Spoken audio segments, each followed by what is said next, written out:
U.S. Secretary of State Antony Blinken on Thursday spoke face-to-face with his Russian counterpart Sergei Lavrov for the first time since Moscow's invasion of Ukraine 1 year ago. I spoke briefly with Russia's Foreign Minister Lavrov on the margins of our G20 meeting today. The two diplomats were both at a G20 meeting of foreign ministers in New Delhi. In remarks, Blinken said he urged Moscow to reverse its suspension of the New START nuclear treaty, emphasized that the U.S. would support Ukraine as it fought back against Russia's offensive, and called on Moscow to withdraw its forces. End this war of aggression. Engage in meaningful diplomacy that can produce a just and durable peace.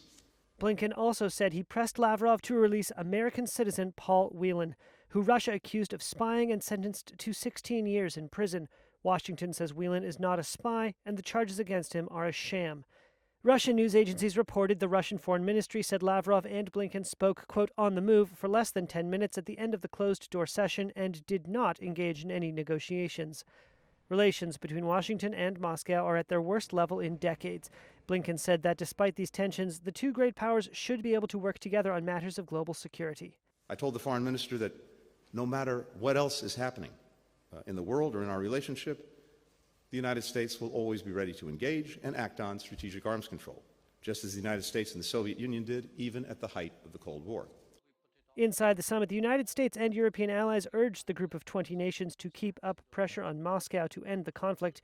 Russia, which calls its actions a, quote, special military operation, hit back, accusing the West of turning work on the G20 agenda into a, quote, farce. Host nation India sought to highlight the economic impact of the war as well as issues such as climate change and poorer countries' debt. But New Delhi's efforts to bridge differences and produce a joint statement or a communique stumbled due to differences over the war. The meeting produced an outcome document instead.